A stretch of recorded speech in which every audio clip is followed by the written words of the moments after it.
Pelajaran hari ini, alangkah baiknya kita berdoa dulu. Untuk berdoa, yang memimpin siapa hari ini? Oh, Desi ya, ketua kelasnya.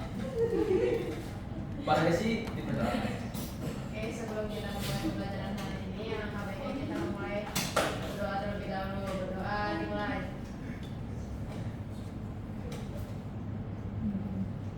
Doa selesai. Alhamdulillahirrahmanirrahim. Semoga pembelajaran yang akan kita pelajari dari awal sampai akhir bermanfaat dan menjadi bekal kita untuk masa depan. Amin ya rabbal alamin. Amin. Amin. Sebelumnya Bapak absen dulu terlebih dahulu. Desi Nurhayati, Hadir. Putri Fauzia, terus Putri Aprilia, Hadir. Dena Septiani, Hadir. Olivia Zahrani, Hadir. ya.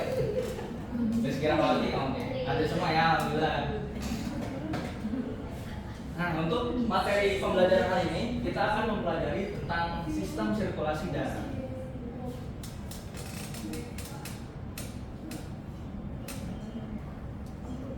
Adapun tujuan pembelajaran hari ini yaitu yang pertama menjelaskan struktur dan fungsi sistem peredaran darah, terutama peredaran darah manusia ya. Nah, termasuk jantung, pembuluh darah dan darah sebagai jaringan pengangkut. Dan yang kedua yaitu menganalisis hubungan antara aktivitas fisik dengan denyut nadi sebagai indikator kerja sistem peredaran darah. Nah, tujuan pembelajaran yang kedua ini nanti kita akan mengadakan yang namanya praktikum di luar tentunya. Nah, sebelum kita masuk ke materi, Bapak ada pertanyaan nih untuk kalian. Nah, setujukah kalian jika peningkatan denyut nadi yang cepat menandakan bahwa jantung tidak sehat? Gimana pendapat kalian? Setuju, Pak. Siapa aja yang setuju? Saya. Boleh Rina dulu mungkin. Ya, saya setuju Pak, karena itu artinya jantung sedang tidak sehat. Oke, jadi itu kita bertekan. Nah, jantung, irama jantung itu sedang tidak normal yang bisa jadi menandakan tidak sehat ya.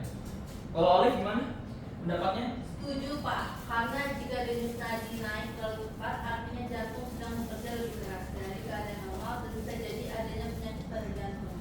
Oke, siapa aja tadi yang tidak setuju? Saya, Pak. Oke, gimana pendapatnya Desi? Saya tidak setuju karena memang jantungnya lagi membiasakan diri dengan aktivitas tubuhnya, Pak. Menurut saya sih normal. Oke, pendapat kalian nanti ditampung dulu ya. Nah, kita nanti akan tahu jawabannya setelah mungkin praktikum dan kalian tuh bakal buktiin juga nanti gimana si faktor-faktor yang mempengaruhi jantung itu tidak sehat atau enggak kalau misalkan denyut nadi ini cepat gitu dalam hal apa namanya aktivitas normal atau yang namanya aktivitas fisiknya gitu. Nah, sekarang waktunya praktikum. Nah, gimana? Udah siap belum semuanya praktikum? Oke. Di sini Bapak akan menunjukkan apa pada praktikum dulu ya. Oke.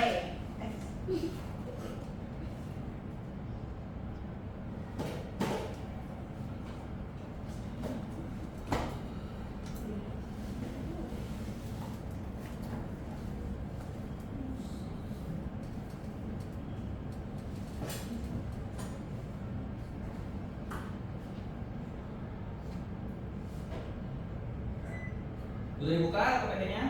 Sudah.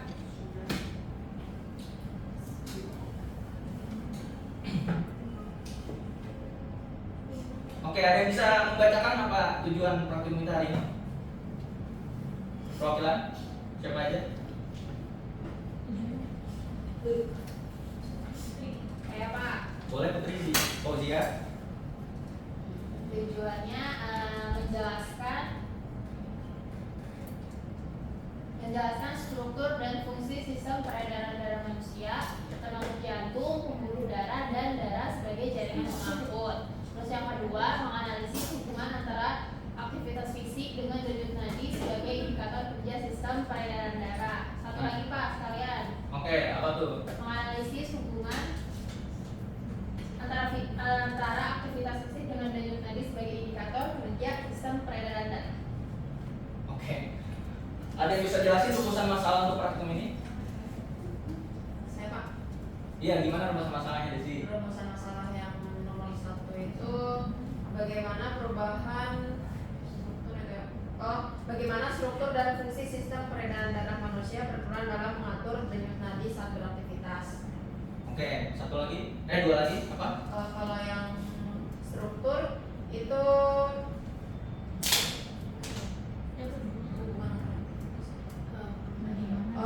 hubungan antara tingkat aktivitas fisik dengan frekuensi denyut nadi, dan yang terakhir bagaimana perubahan jumlah denyut nadi pada saat duduk, berjalan dan berlari. Oke, dari rumusan-rumusan masalah itu, nah terkait hipotesis, apa aja hipotesis yang mungkin terjadi? Saya mau coba jawab, Pak. Iya, bagaimana boleh Putri? Kalau tadi yang di rumusan masalah yang pertama itu hipotesisnya sistem peredaran darah khususnya jantung dan pembuluh darah menyesuaikan kerja untuk memenuhi kebutuhan oksigen selama aktivitas fisik.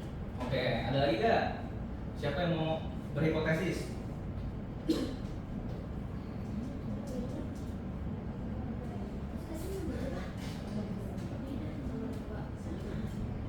Iya, boleh Kiki. Oh, yang nomor 1 ya Pak, hipotesisnya. Nomor 1, nomor 2. Ih, bener. Oh, ini saya nomor 1 Pak. Hipotesisnya semakin tinggi intensitas aktivitas fisik dan berjalan berlari, maka jumlah denyut nadi akan meningkat. Oke, boleh satu lagi hipotesis kita untuk hari ini. Saya Boleh Alif.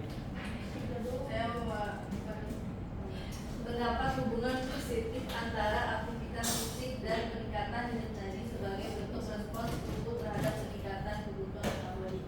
Oke, itu tadi adalah tujuan, rumusan masalah, dan hipotesis yang akan kita buktikan ya untuk praktikum kali ini.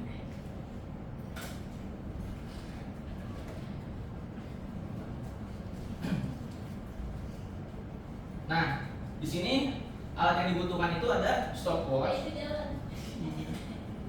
Stopwatch, timbangan berat badan, kebetulan sih berat badan kita nggak ngukur berat badan. Terus yang penting itu adalah kertas dan alat tulis untuk mencatat nanti waktu atau jumlah denyut nadi yang bakal dihitung gitu.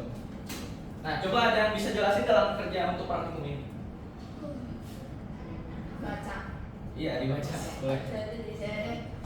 Boleh gak sih? Yang pertama, tentukan posisi titik nadi yang akan diamati, biasanya di pergelangan tangan atau leher. Terus duduk tenang selama 1 menit, lalu langsung mengukur denyut nadi selama 30 detik. Kalikan 2 dan catat, ini tipe ya. Kalikan 2 dan catat. Dan yang terakhir berjalan cepat selama 1 menit, lalu segera ukur denyut nadi selama 30 detik dan kalikan 2 dan Ya, kalikan 2 dan catat. Ya, selanjutnya. Berlari selama 1 menit, lalu langsung ukur denyut nadi selama 30 detik, kalikan 2 dan catat. Istirahat 1 menit, lalu ukur kembali denyut nadi untuk melihat pemulihan. Ya. Terus yang terakhir bandingkan hasil kondisi ketiga, lalu simpulkan hubungan antara aktivitas dan denyut nadi. Oke, jadi kurang lebih itu nanti ada yang namanya 4 perlakuan. Yang pertama itu duduk, terus berjalan, berlari, dan kita akan kembali ke fase istirahat. Nah, tanpa berlama-lama lagi ya, kita mulai aja praktikumnya. let's go. Ayo kita Ini mulai. berkelompok, Pak. Iya, per kelompok. Jadi kelompok 1 itu ada Desi, Zia, dan Putri. Terus kelompok 2 ada Lina, Olive, dan Kiki. Baik. Oke. Larinya di luar, Pak. Iya, di luar. sini. Ya, dan Di sini Pak. Di sini atau di luar? mau balik. Kalian mau di mana? Mau di luar atau di sini? Bebas Pak, bebas. Oke, udah. Ikut instruksi Berarti Bapak. diem dulu. Yaudah di sini. Pertama apa? Coba pertama apa? Duduk. Ukur. Ukur. Oh iya, duduk. Jadi tuh ada yang ukur 1 orang, yang jadi probandus 2 orang. Iya, yang praktek 2 orang, yang nyatet 1 orang. Oke. Pasti kalau mau ya biar tahu pikir. Iya. Ini apa ini? Kan duduk dulu. Duduk dulu. Duduk. Stopwatch mana? Berapa? Yang nyatet itu nyiapin stopwatch dan catat nanti jumlah 1 menit pengukuran itu gimana? Berapa? Berapa kali detiknya? Ya, tentuin dulu. Nah, ini info singkat ya. Denyut nadi itu ada di pergelangan tangan dan juga di dada. Cuman ngukur biar lebih akurat mengukurnya. Biasanya tuh pakai dua jari atau jadi tuh nggak dianjurkan pakai jari jempol karena di jempol itu ada nadinya juga. Jadi di saat kita ngukur pakai jempol juga nanti bakal beresonansi gitu. Jadi sama, jadi susah ngukurnya gitu. Oke, dimulai dari sekarang.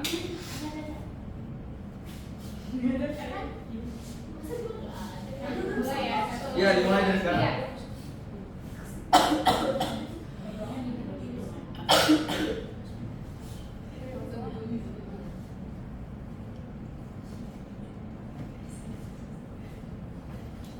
Gimana?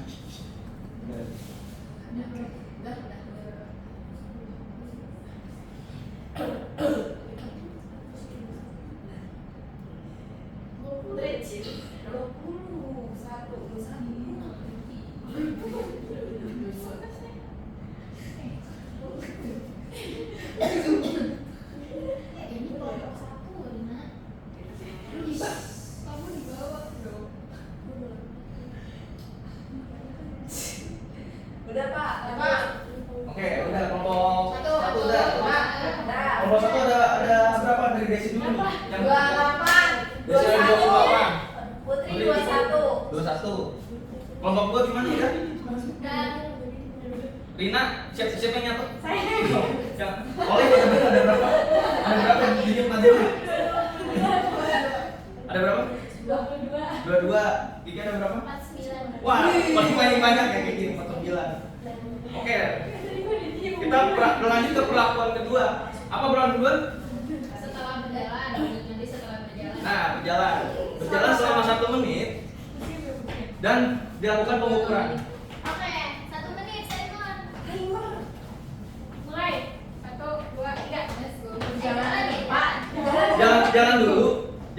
Jadi setelah jalan nanti diukur 30 detik. Iya, jalan dulu 1 menit.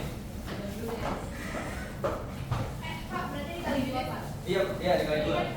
Boleh. Iya, jangan lupa dikalikan 2 ya. 1 menit. Sini. Udah belum? Udah 1 menit belum? Belum.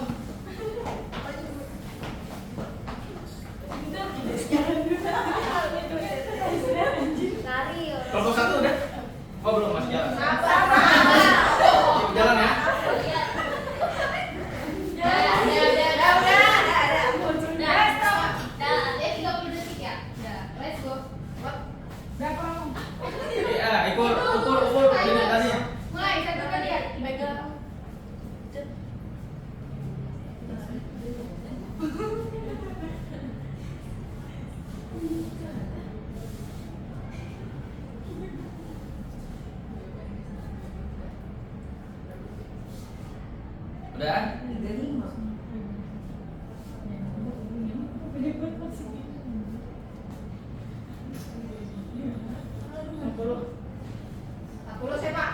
Wes, 40. Saya 35. 35. Oke, kelompok 1 udah selesai. Kelompok 2 gimana?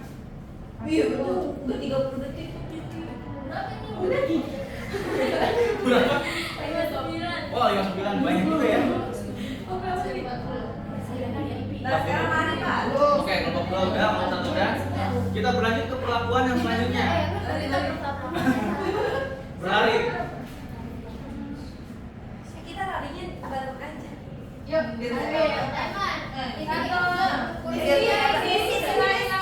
kursinya dimundurin. Ya, boleh dimundurin dulu. Biar nggak nabrak. 1, 2, 3. Lari 1 menit. Lari Desi. Desi lari Desi.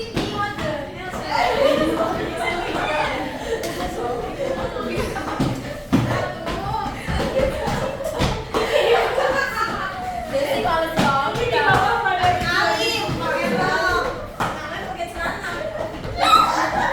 Kan kata gua. Oke, udah 1 menit.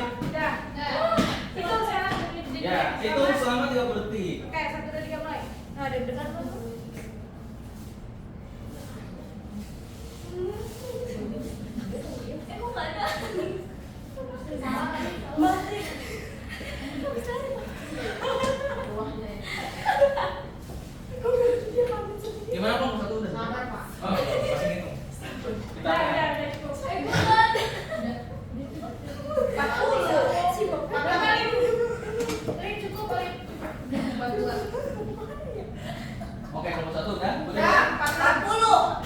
46, 42, Capek Pak. 62. 62. Wah, banyak juga nih. Sumur. Sekarang istirahat untuk mencapai jumlah normalnya ya. Boleh langsung duduk nggak Pak? Boleh langsung duduk sambil diukur ya. Iya. Selama 30 detik. Capek nggak? Enggak, cuma gini. Sabar Pak. Langsung aja sambil duduk, jadi langsung diukur.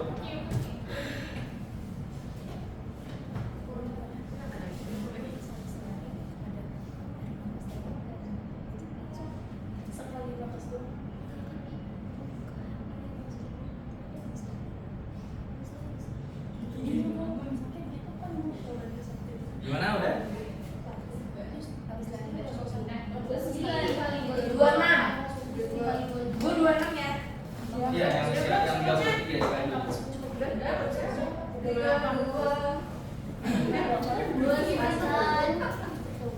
26 ya. Oke, kelompok 1 udah selesai ya? Kelompok 2 juga udah? Oke.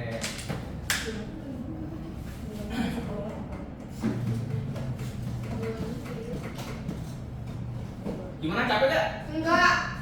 Gue capek. Ah, Izin minum ya Pak. Pak Desi mau lagi papernya.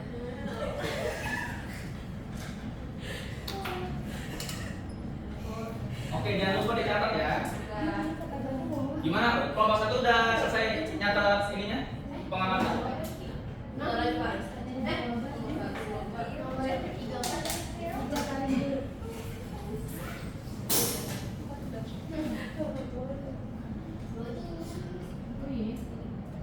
Oke, sambil nyari mungkin kita bisa lanjut ke pertanyaan diskusi nih. Jadi di sini ada 4 pertanyaan diskusi yang nanti kelompok 1 bakal diskusi, kelompok 2 juga bakal diskusi. Yang pertama itu ada apa pola perubahan denyut nadi yang kalian amati setelah melakukan aktivitas duduk, berjalan dan berlari. Terus penyebab fisiologis. Terus yang kedua itu ada bagaimana hubungan antara tingkat aktivitas fisik, kebutuhan oksigen, dan penjelasannya terkait pengaruhnya gitu dari apa namanya yang mempengaruhi sistem peredaran darah.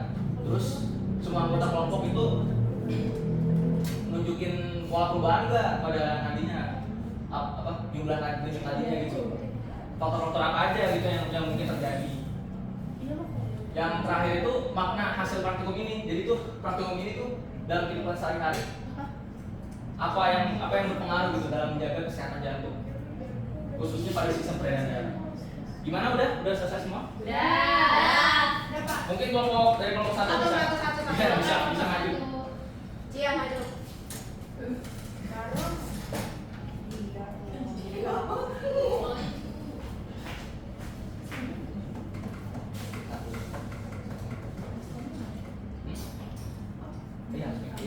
Iya, boleh dijelasin hasil pengamatan kalian yang tadi terkait dan juga dijawab ya, sekalian dijawab pertanyaan diskusinya. Oke. Jadi saya di sini akan membacakan hasil pengamatan dari praktikum kita dari kelompok 1. Tadi perubahan usia yang pertama ada Desi, umurnya 21, jenis kelamin perempuan. Pada saat duduk denyut nadinya itu 56. Setelah berjalan naik ke 70. Terus setelah berlari naik lagi menjadi 80. Terus setelah beristirahat mengalami penurunan jadi 56. Jadi capek gak Desi? Enggak. Terus perubahan kedua Putri, umurnya sama Desi. Denyut nadi saat duduk itu 42.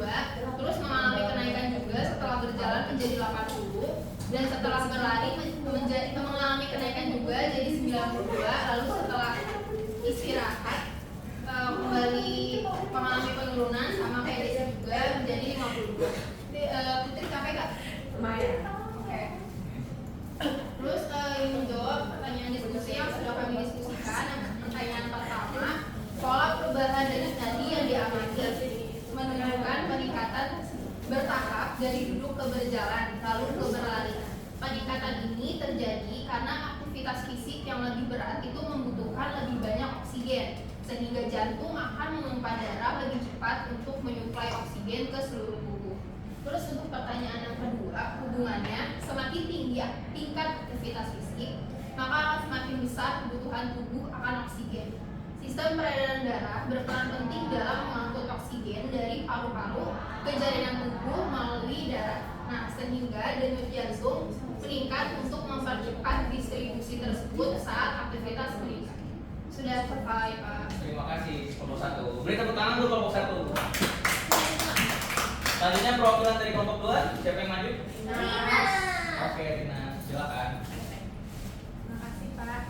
Saya izin mempresentasikan hasil pengamatan kelompok 2. Di perubahan usia yang pertama ada Olivia, usia 22, jenis kelamin perempuan, denyut nadi saat duduknya itu 44, lalu setelah berjalan naik menjadi 80, setelah berlari naik lagi menjadi 88, dan denyut nadi setelah istirahatnya 64, mengalami penurunan. Lalu perubahan usia yang kedua itu Kiki, usia 20, jenis kelamin perempuan, denyut nadi saat duduknya 98, lalu setelah berjalan naik menjadi 118, dan setelah berlari naik lagi menjadi 124, lalu setelah istirahat menurun menjadi 58. Oke. Untuk jawaban pertanyaan diskusinya, yang ketiga, tidak semua anggota kelompok menunjukkan pola yang sama. Nah, perbedaan ini itu dapat disebabkan oleh beberapa faktor seperti tingkat kebugaran, usia, jenis kelamin, dan kondisi kesehatan individu yang mempengaruhi respon jantung terhadap aktivitas. Lalu yang keempat, hasil praktikum ini mengajarkan pentingnya aktivitas fisik dalam menjaga kesehatan jantung. Dengan memahami bagaimana denyut nadi berubah, siswa dapat lebih sadar akan pentingnya berolahraga secara teratur untuk mendukung kerja sistem peredaran darah secara optimal. Oke, terima kasih kelompok 2. Beri tepuk tangan kelompok 2. Oke, kita sudah membahas terkait hasil pengamatan kalian masing-masing dari kelompok 1 dan kelompok 2. Nah, ada yang bisa menyimpulkan nggak dari praktikum kali ini? Apa kesimpulan yang kalian dapat? Coba. Boleh? Gimana, siapa yang mau? Saya, Pak. Oh ya udah, boleh Kiki. Kesimpulannya itu praktikum ini itu menunjukkan bahwa denyut nadi meningkat seiring bertambahnya intensitas aktivitas fisik dari duduk, berjalan hingga berlari. Nah, hal ini itu terjadi karena tubuh membutuhkan lebih banyak oksigen saat bergerak, sehingga jantung bekerja lebih cepat untuk mengedarkan darah. Perbedaan respon antara individu disebabkan oleh faktor seperti kebugaran, usia, jenis kelamin, dan kondisi fisik. Hal ini itu menegaskan tentang peran pentingnya sistem peredaran darah dalam menyesuaikan kerja tubuh terhadap aktivitas, serta pentingnya menjaga kesehatan jantung melalui gaya hidup sehat. Oke, terima kasih Kiki untuk menyimpulkan praktikum hari ini. Jadi tambahannya, jadi itu sebenarnya rata-rata denyut nadi normal manusia itu sekitar 60 sampai 100 kali per menit. Nah, cuman beberapa dari kalian yang memang sudah terbiasa olahraga dan lain sebagainya, denyut jantungnya justru lebih rendah gitu. Jadi lebih rendah yaitu sekitar 40 kali per menit gitu. Untuk gitu, denyut nadi ini. Nah, faktor-faktor ini juga dipengaruhi oleh usia, jenis kelamin, dan juga keterbiasaannya terhadap aktivitas fisik gitu. Jadi semakin kalian sering berolahraga, maka mungkin juga bisa semakin rendah ya. Tadi yang berolahraga sekitar 40, kurang dari 40 kali per menit gitu. Jadi tidak terlalu tinggi.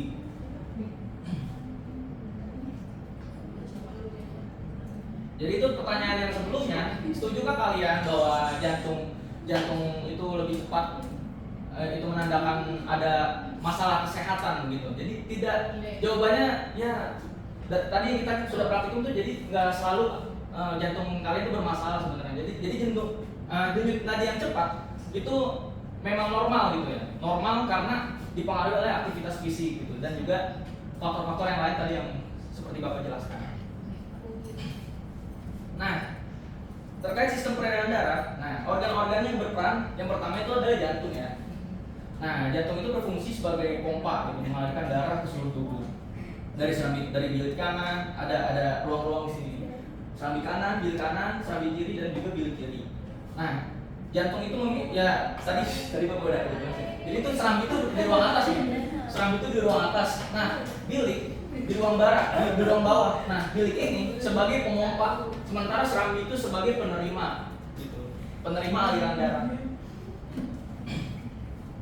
Nah, di sini ada peredaran darah besar dan kecil. Sebenarnya apa sih itu peredaran darah besar dan kecil? Nah, kalau peredaran darah kecil itu bermula dari jantung, paru-paru ke jantung. Nah, alurnya itu dimulai dari bilik kanan nih. Bilik kanan memompa darah, memompa darah ke paru-paru. Nah, balik lagi ke serambi kiri. Serambi kiri penerima sebagai penerima aliran darah dari bilik kanan gitu. Itu namanya peredaran darah pulmo paru-paru atau peredaran paru-paru. Kalau misalkan peredaran darah besar dimulai dari bilik kiri. Dari bilik kiri ke seluruh tubuh. Nah, sampai kapiler, terus balik lagi ke serambi kanan gitu. Itu namanya peredaran darah sistemik atau peredaran darah besar. Nah, warna biru dan warna merah ini mewakili menyimbolkan darah yang kaya akan karbon dioksida dan darah yang akan kaya oksigen. Yang merah itu yang kaya oksigen dan yang biru juga kaya akan karbon dioksida. Jadi itu kalau peredaran darah paru-paru dimulai dari bilik kiri, dari bilik kanan. Nah, itu mengandung banyak karbon dioksida gitu. Yang dimana nanti ke paru-paru akan dinetralisir, itu diproses oleh paru-paru dan menjadi oksigen untuk darah. Nah, sementara dari bilik kiri peredaran darah besar akan mengalirkan ke seluruh tubuh untuk oksigen itu dimanfaatkan oleh tubuh gitu. Jadi balik lagi dari seluruh tubuh ke jantung, ke serambi kanan. Nah, serambi kanan ini udah kaya akan karbon dioksida karena oksigennya udah dipakai gitu untuk metabolisme tubuh. Gitu alurnya.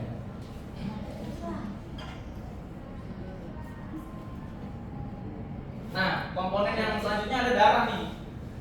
Jadi di sistem peredaran darah kita ada yang namanya darah gitu, cairan khusus. Nah, sebagian besar tuh emang mengisi tubuh kita gitu, terdapat di dalam pembuluh darah. Ada 4 komponen, yaitu sel darah merah, sel darah putih, platelet, dan juga plasma darah. Nah, sel darah merah ini membawa kayak oksigen, nutrisi dan partikel sisa. Sementara sel darah putih itu melawan penyakit, melindungi tubuh dari infeksi gitu. Terus ada namanya platelet, itu berkumpul di lokasi cedera dan membantu proses pembekuan. Ada juga plasma, yaitu cairan kuning pucat, tempat komponen lain mengapung di dalamnya. Nah, ini 4 komponen utama ya yang ada di darah kita. Selanjutnya, komponen selanjutnya di sistem peredaran darah itu ada pembuluh darah.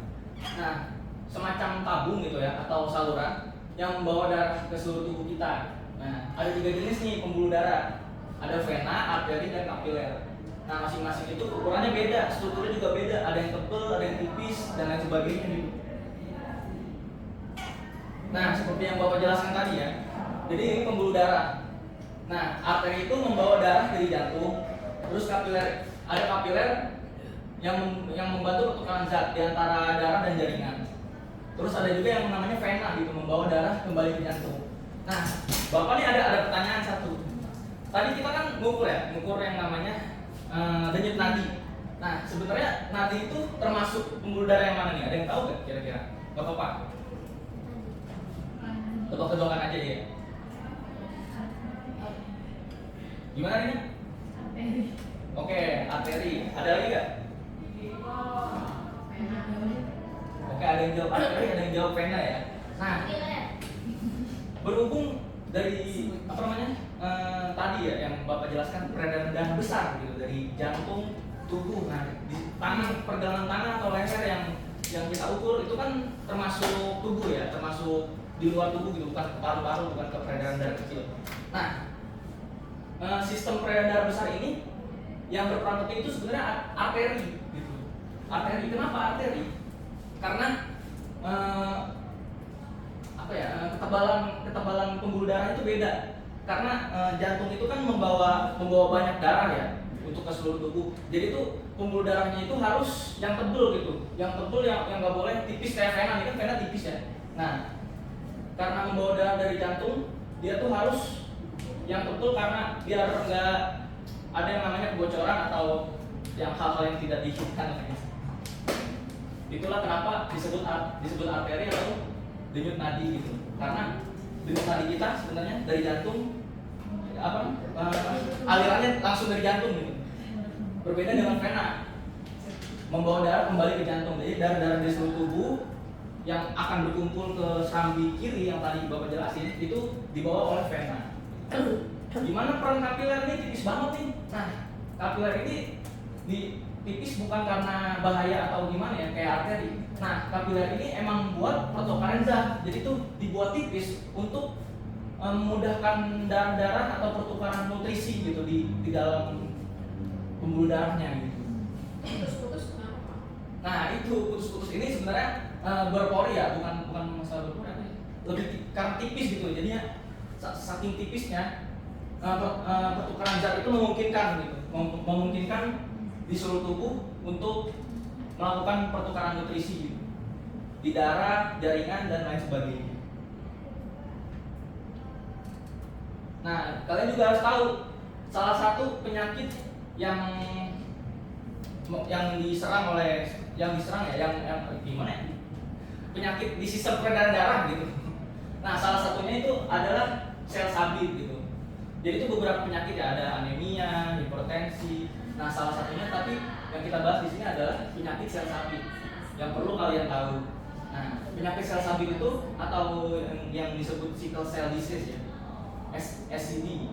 Nah, kelainan darah diturunkan penderita SCD memiliki sel darah merah yang menjadi keras dan lengket, membentuk sel darah berbentuk C gitu, kayak bulan sabit jadinya, bukan berbentuk cakram seperti sel darah normal. Nah, ini sel darah normal nih, berbentuk cakram, terus dia tengahnya bikonkav namanya, bikonkav. Nah, jadi itu sebenarnya gunanya kenapa bentuknya begini? Karena darah itu membawa oksigen dan nutrisi ya untuk tubuh gitu di seluruh tubuh. Nah, kalau misalkan sel sabit, nah nanti tuh tubuh akan mengalami yang namanya kekurangan oksigen, kekurangan nutrisi karena bentuknya itu tidak sempurna, tidak bikonkav dan tidak bulat gitu seperti darah normal gitu, darah normalnya. Sehingga mengakibatkan beberapa penyakit gitu. Nah, langsung aja ya kita akan mengerjakan kuis.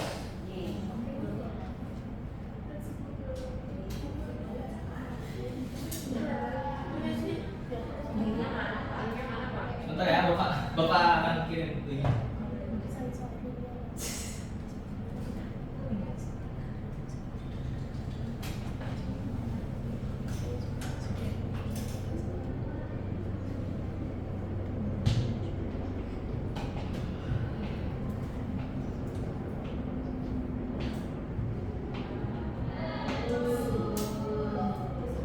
Oke, boleh join sekarang. Gimana?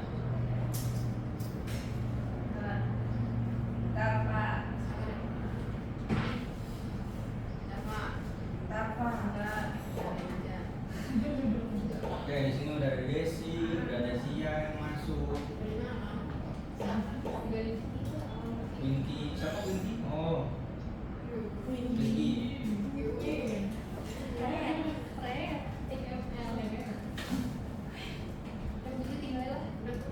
Putri mana? Sabar Pak. Olive? Udah Pak. Oke, udah semua. Udah semua ya. Bapak mulai ya. Gimana, udah siap semua? Udah, Pak, ya, boleh. Oke, 3, 2, 1.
menghebohkan kalian hari ini. Setelah melakukan praktikum ini, bagaimana cara sederhana yang bisa kamu lakukan dalam kehidupan sehari-hari untuk menjaga kesehatan jantung dan sistem peredaran darahmu? Saya apa mau coba jawab? Oke, jawabnya besok aja ya. Terima kasih semuanya sudah diberikan kepada manusia sesuatu yang lebih bernilai daripada keyakinan, yaitu kesehatan. Tadi sudah remaja. Masya Allah. Terima kasih untuk partisipasi kalian. Wassalamualaikum warahmatullahi wabarakatuh.